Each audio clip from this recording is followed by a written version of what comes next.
Picture this. I'm in an ambulance. The blue lights are flashing. The sirens are blaring out really loud. My heartbeat is 220.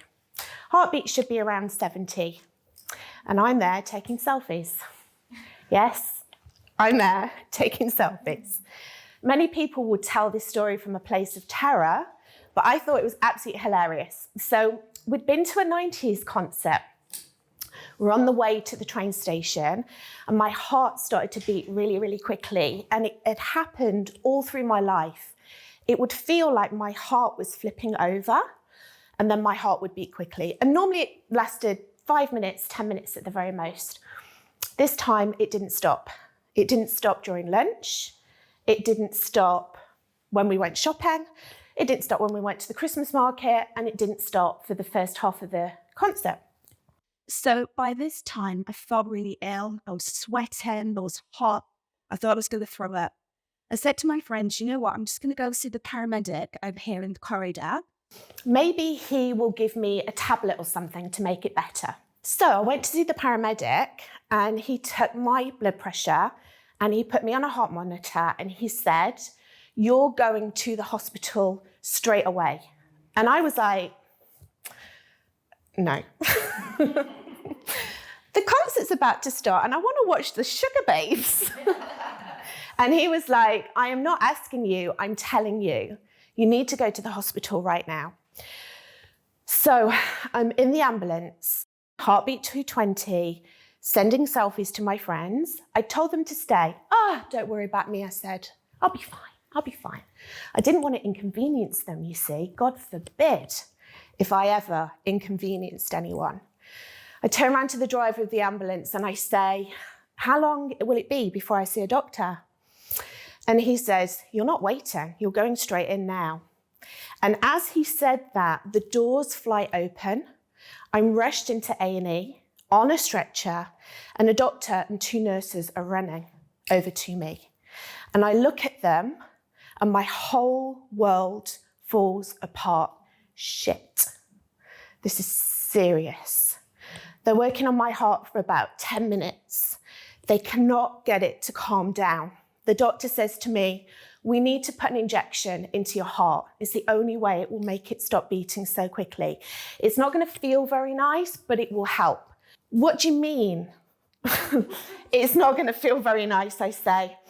Well, he said, I've never had it done, but people that tell me about it say that it feels like they're dying. I'm terrified. The nurse holding my hand, the doctor gives me the injection. It's really difficult to describe how it feels. It's like all the energy is leaving my body. My fingers start tingling and then they go really cold, so cold.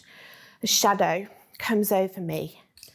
And then silence, peace, pure love. Just 1 second.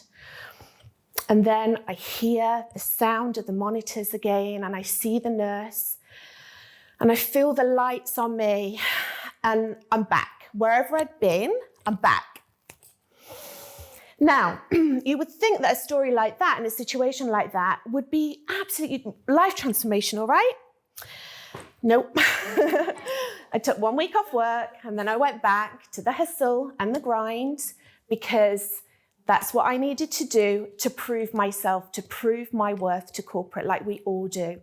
We're so conditioned to work hard and to hustle by society, by corporate, by our schooling, by our parents, by the whole shebang.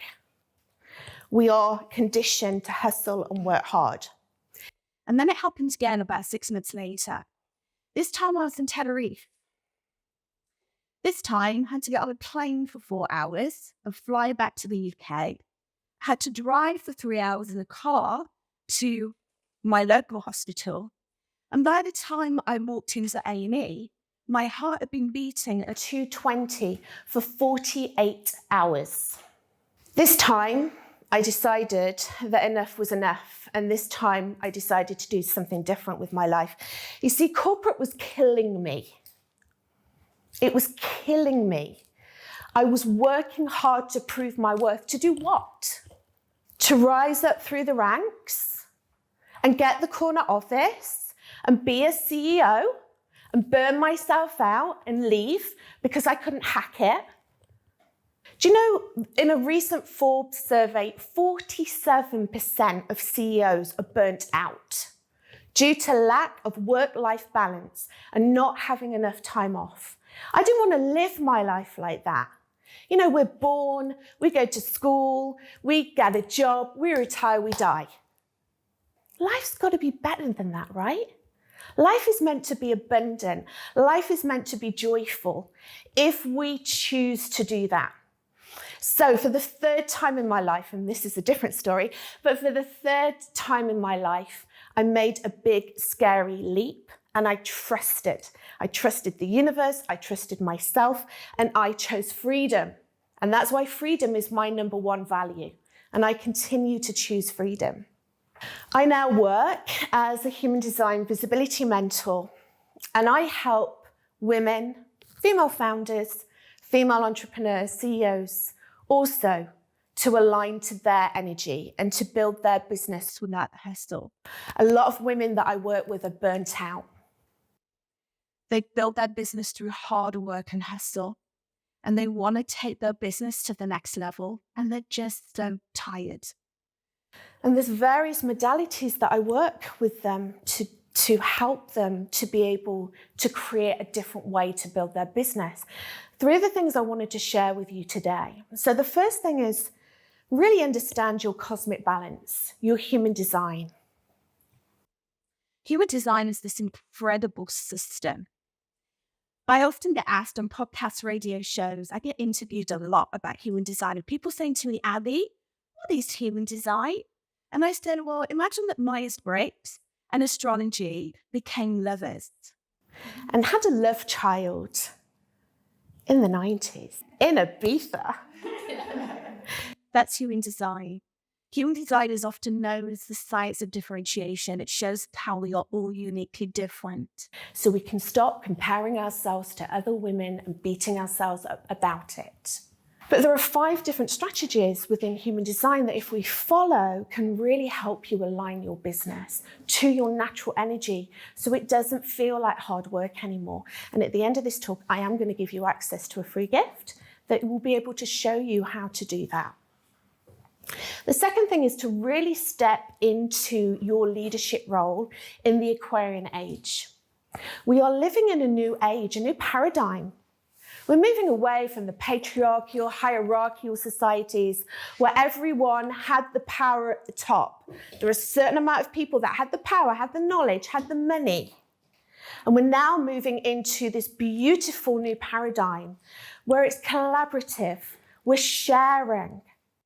We are building communities. We have witnessed this every single day over the last 7 days, and we will continue to witness this in this beautiful community and the other communities that we are in. You know that this hustle and hard work, not only is it deeply conditioning, it keeps us stuck. It takes us away from really being connected into our hearts. It's a way to keep us small. Corporate know this. Corporate knows that if you are busy, you're not going to listen to your heart. You're not going to listen to your soul. Religion also knows this. And actually, to some extent, the coaching community and the personal development community also know this. Oh, I need to pay 10 grand a month retainer to build my business. No, you don't. You can trust yourself. You can trust your inner guru, your inner wisdom, and then you can choose to pay that retainer. You can choose to align yourself with incredible mentors, but you don't have to rely on someone else to fill up your own cup and to give yourself confidence. I talk a lot about leaning back into your business, receiving this energy, vibrating at such a higher frequency that your ideal clients can't help but be attracted into you. And then the third thing is to really surround yourself with incredible communities and in environments. Many of the women that I work with are trying to do it all by themselves. They cannot hold the energy of a 7-figure business because they're doing it all by themselves and they are not delegating to their team. This is why I love human design. Because when you understand your human design and when you understand the human design of your team, you can do the work that lights you up and you can delegate to your team the work that lights them up. And then it doesn't feel like anyone's working hard and hustling. It can feel really natural and in flow. So I want you to invite you in to looking at maybe there is a different way that you can run your business, that you can get into this ease and flow. And if you go over to my website, abigailrebecca.com/energy, you can download there a beautiful report that I've created for you that will talk about this. It will be able to show you what your human design is, how you can align your business strategy to your human design so you can create more flow into your business. And I just want to leave you with this. Whenever I talk on a stage, I'm not preaching from the pulpit. I'm not reached the top of the mountain and I'm sat there meditating like a guru. I'm a human being. And I've been deeply conditioned as a human being to hustle and to work hard. Every single day, I am aware of this. And some days, I am so aligned and in flow, and other days, it does feel like hustle. It does feel like hard work. And I have to ask myself in that moment, why am I feeling like this? Who am I trying to prove myself to? Am I trying to prove myself to you? Am I trying to prove my worth to myself? And I always go back to my human design strategy. And I always go back to my work because I believe that we teach what we most need to learn.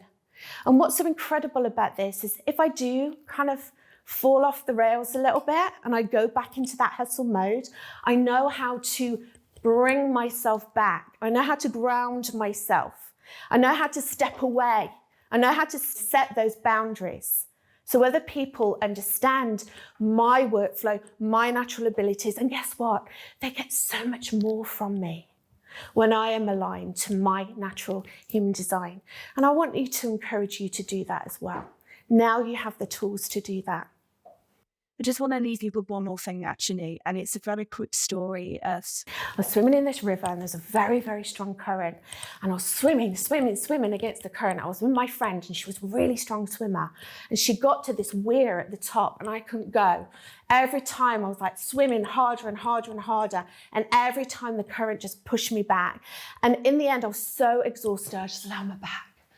And like it was floating down the river. And this little girl approached me. She must have only been about 7 years old. She was there with her mum and she went, you know, if you swim around the edge of the river, there's no current there and you can just swim up to the weir. So I swam around the edge of the river and I got to the weir like in 2 minutes after like half an hour of struggle, half an hour of hard work and struggle. And I was like, oh my goodness, it's like takes a 7-year-old just to spot that blind spot.